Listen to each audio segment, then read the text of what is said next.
Reliability Monitor lets you review the status and stability of your computer system for the long term. As you can see here, Reliability Monitor runs in the background and keeps track of events, software, hardware failures, Windows failures, and more. It does all of this automatically. You can review the information anytime you want to see how your computer has been performing. To open it, just type Reliability and click View Reliability History. You can move the graph back and forth in time to review problems that have been logged by clicking the arrows on the end of each graph. You can also use the arrow keys on your keyboard. Notice the categories on the far right side. This is how the graph is laid out.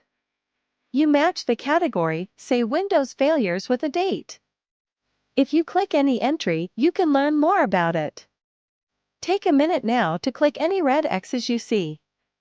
This red X shows that Windows was not properly shut down, and if I wanted, I could view the technical details.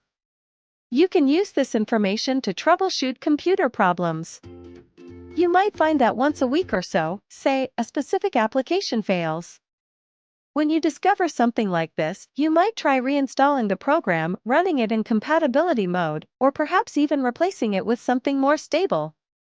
It's also possible that you'll uncover problems with an Office program that won't update, the Windows lock screen stopping or not responding, or a program like Google Chrome or Microsoft Edge closing unexpectedly. To see a longer range of details, click weeks instead of days. This computer hasn't been installed very long, but you can see that it started out pretty healthy and has since taken a downhill turn. You can also click View All Problem Reports. It's at the bottom. This offers a summary of the things that have gone wrong.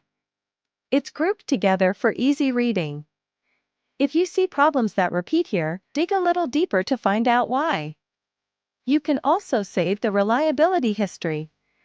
Before you close the monitor, take one last look at the errors you found. See if you can pinpoint any specific problem or if you see any kind of pattern.